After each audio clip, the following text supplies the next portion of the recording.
ಮತದಾರರ ಪಟ್ಟಿ ಪರಿಷ್ಕರಣೆ ಕಾರ್ಯ ಜರುಗುತ್ತಿರುವ ಹಿನ್ನೆಲೆಯಲ್ಲಿ ಅರಣ್ಯವಾಸಿಗಳು ಸಮರ್ಪಕವಾಗಿ ನೋಂದಾಯಿಸಿಕೊಳ್ಳಬೇಕು, ಇಲ್ಲದಿದ್ದರೆ ಪೌರತ್ವ ನಷ್ಟದಿಂದ ಅರಣ್ಯ ಭೂಮಿ ಹಕ್ಕನ್ನು ಪಡೆಯಲು ವಂಚಿತರಾಗುತ್ತೀರಿ ಎಂದು ಅರಣ್ಯ ಭೂಮಿ ಹಕ್ಕು ಹೋರಾಟಗಾರರ ವೇದಿಕೆ ಅಧ್ಯಕ್ಷ ರವೀಂದ್ರ ನಾಯ್ಕ್ ಹೇಳಿದರು.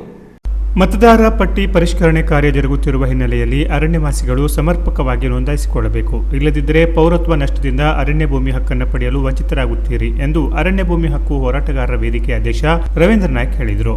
ಅವರು ಇಂದು ಜುಲೈ 12ರಂದು ಕುಮಟಾ ತಾಲೂಕಿನ ಬರ್ಗಿ ಗ್ರಾಮ ಪಂಚಾಯತ್ ವ್ಯಾಪ್ತಿಯ ಕಿಮಾನಿಯಲ್ಲಿ ಅರಣ್ಯವಾಸಿಗಳಿಂದ ಜರುಗಿದ ದಶಲಕ್ಷ ಗಿಡ ನೆಡುವ ಅಭಿಯಾನದ ಕಾರ್ಯಕ್ರಮದಲ್ಲಿ ಮತದಾರರ ಪಟ್ಟಿಯ ಪರಿಷ್ಕರಣೆಯ ಕುರಿತು ಮಾಹಿತಿ ನೀಡುತ್ತಾ ಹೇಳಿದರು. ಮತದಾರರ ಪಟ್ಟಿಯ ವಿಶೇಷ ಸಮಗ್ರ ಪರಿಷ್ಕರಣೆಯು ಪ್ರಜೆಯ ಭಾರತದ ಪೌರತ್ವವನ್ನು ಮತ್ತು ಹಕ್ಕನ್ನು ನಿರ್ಧರಿಸುವುದರಿಂದ ಭಾರತದ ಪೌರತ್ವದಿಂದ ವಂಚಿತರಾದರೆ ಅರಣ್ಯವಾಸಿಗಳಿಗೆ ದೇಶದ ಭೂಮಿ ಹಕ್ಕು ಪಡೆಯಲು ಸಾಧ್ಯವಾಗದು. ಈ ಹಿನ್ನೆಲೆಯಲ್ಲಿ ಮತದಾರರ ಪಟ್ಟಿಯ ಪರಿಷ್ಕರಣೆಯಲ್ಲಿ ಸಕ್ರಿಯವಾಗಿ ಪಾಲ್ಗೊಳ್ಳಲು ಅವರು ಕರೆ ನೀಡಿದರು. ಸಭೆಯ ಅಧ್ಯಕ್ಷತೆಯನ್ನು ತಾಲೂಕಾಧ್ಯಕ್ಷ ಮಂಜುನಾಥ್ ಮರಾಠಿ ನಾಗೂರು ವಹಿಸಿದ್ರು. ಸಂಚಾಲಕ Raju M Gowda, green card ಪ್ರಮುಖರಾದ ಕಲಸಂಬಿ ಸಾಜಿದಾ ಕಾಜಿ, ಅಬ್ದುಲ್ ರೆಹಮಾನ್, ಅಬ್ದುಲ್ ಇಬ್ರಾಹಿಂ, ವಿನಯ್ ನಾಯ್ಕ್, ಆದಮ್ ಬಿಕ್ಬಾಲ್, ಉಮರ್ ಅಂಕೋಲಕರ್, ಅಲಿಂಬಿ, ಮರಿಯಂಬಿ ಮುಂತಾದವರು ನೇತೃತ್ವ ವಹಿಸಿದ್ರು. ಪ್ರಥಮ ಮತದಾರ ಪಟ್ಟಿಯಲ್ಲಿ ಹೆಸರು ಉಲ್ಲೇಖಿಸದೇ ಇದ್ದಲ್ಲಿ ಅಥವಾ ಹೆಸರು ತಪ್ಪುಗಳಾಗಿದ್ದಲ್ಲಿ ಗೊಂದಲ ಪಡುವ ಅವಶ್ಯಕತೆಗಳಿಲ್ಲ. ತಿದ್ದುಪಡಿ ಹಾಗೂ ಹೊಸ ಸೇರ್ಪಡೆಗೆ ಆಗಸ್ಟ್ 5ರಿಂದ ಸೆಪ್ಟೆಂಬರ್ 4ರವರೆಗೆ ನಿರ್ದಿಷ್ಟಪಡಿಸಿದ ಅವಧಿಯಲ್ಲಿ ಸೂಕ್ತ ಫಾರಂ ಭರ್ತಿ ಮಾಡಲು ಹಾಗೂ ಹೆಸರು ತೆಗೆದುಹಾಕಲು ಅವಕಾಶವಿರುವುದು ಎಂದು ಅಧ್ಯಕ್ಷ ರವೀಂದ್ರ ನಾಯ್ಕ್ ಹೇಳಿದರು. ಈ ರೀತಿ ಫಾರ್ಮ್ ಇದೆ, ಇದ್ರಾಗ ಯಾರು ಮಕ್ಕಳು ಬೆಂಗಳೂರಲ್ಲಿದ್ರೆ, ದುಬೈದಲ್ಲಿದ್ರೆ, ಬೊಂಬೈದಲ್ಲಿದ್ರೆ ಅವ್ರ ಮಾಹಿತಿಗಳನ್ನ ನೀವು ತುಂಬಿ ನೀವು ಬೇಕಾದ್ರೆ ಸಹಿ ಮಾಡ್ಬೋದಿಲ್ಲ, ಅವರೇ ಬರ್ಬೇಕಂತಿಲ್ಲ. ಗೊತ್ತಾಯ್ತಲ್ಲ? 2002ರಲ್ಲಿ ವೋಟ್ ಇದೆ ಅಂತ ನೋಡ್ಬೇಕು. ವೋಟ್ ಇದ್ರೆ ಪ್ರಶ್ನೆ ಬರೋದಿಲ್ಲ, ಅದು ನಿಮಗೆ ಟ್ಯಾಲಿ ಮಾಡ್ತಾರೆ. 2002ರಲ್ಲಿ ಇಲ್ಲ ಅಂತ ಆಗಿದ್ರೆ ಅವರು ನಿಮ್ಮ ಮಕ್ಕಳು ಅಂತೇಳಿ 2002ರಲ್ಲಿ ನೀವು ಇರುವ ವಿಷಯನ ಬರೀಬೇಕು. 2002ರಲ್ಲಿ ನಾವು ಒಂದು ವೋಟ್ ಇಲ್ಲಿತ್ತು ಅಂತೇಳಿ ಆವಾಗ ಅವ್ರು ನಿಮ್ಮ ಮಕ್ಕಳು ಅಂತ ಆ್ಯಡ್ ಮಾಡ್ತಾರೆ. ಇದು ಗೊತ್ತಾಯ್ತಲ್ಲ? ಆಯ್ತಪ್ಪ, 2002 ನಂತರ ಹುಟ್ಟದಿದ್ರೆ ಈಗ 18 ವರ್ಷ ಆದ್ರೆ ತುಂಬಿ ಬಿಡ್ತದೆ.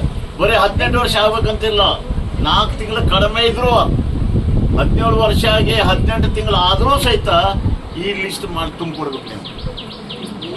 18 ವರ್ಷ ಆದ್ಮೇಲೆಲ್ಲ ಈಗ 18 ಆಗ್ಬೇಕಂತಿಲ್ಲ. 17 ಆಗಿ 8 ತಿಂಗಳಾಯ್ತಂದ್ರೆ 4 ತಿಂಗಳ ಕಡಿಮೆ ಇದ್ರು ಸಹಿತ ಇಲ್ಲಿ ಮೆಸೇಜ್ ಸೇರಿಸಬೇಕು. ಈ ಅಂತಿಮ ಪಟ್ಟಿ ಆಗುವವರಿಗೆ 18 ವರ್ಷ ಆಗಿರ್ತದೆ. ಇದೆಲ್ಲ ನಿಮ್ಮ ಮನೆಗೆ ಬಂದು ಕೊಡ್ತಿದ್ದಾರೆ. ಗೊತ್ತಾಯ್ತಲ್ಲ? ಒಂದ್ಸಲ ತೋರಿಸಿ ಬಂದಿದ್ದಾರೆ. ಯಾಕೆ ಕೊಟ್ಟಿದಾರ? ಫಾರ್ಮ್ ಕೊಟ್ಟಿದಾರ. ಪಟ್ಟಿಯಲ್ಲಿ ಹೆಸರು ಬರೋದಿಲ್ವಾ ಅವರು ಈ ದೇಶದ ಪೌರತ್ವ ಅಲ್ಲ, ಪ್ರಜೆ ಅಲ್ಲ ಅಂತ ಆಗ್ತದೆ.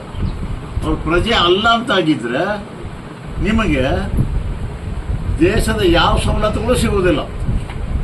ಅರಣ್ಯ ಅತಿಕ್ರಮಣದಾರರಾಗಿದ್ರೆ ಪೌರತ್ವ ಸಿಗಲಿಲ್ಲ ಅಂತ ಆದರೆ ಭೂಮಿ ಹಕ್ಕು ಸಿಗುವುದಿಲ್ಲ, ಯಾವುದೇ ಯೋಜನೆ ಸಿಗುವುದಿಲ್ಲ.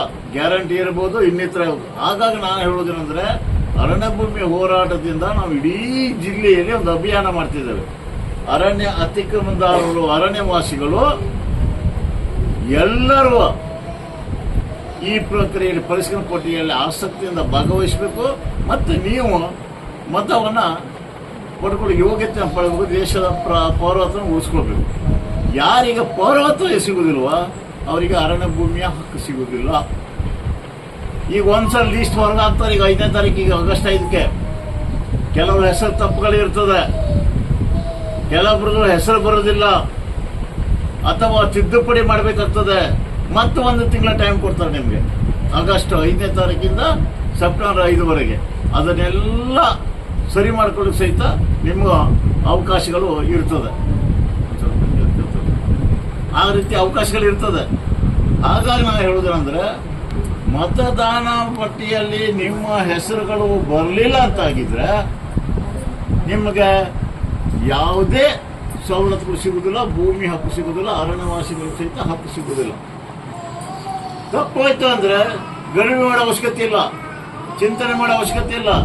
ನಿಮಗೆ ಮತ್ತೊಂದು ತಿಂಗಳ ಅವಕಾಶ ಕೊಡ್ತಾರೆ. 5ನೇ ತಾರೀಕಿಗೆ ಪಟ್ಟಿ ಬಿಡುಗಡೆ ಆಗ್ತದೆ, ಮತ್ತೊಂದು ತಿಂಗಳು.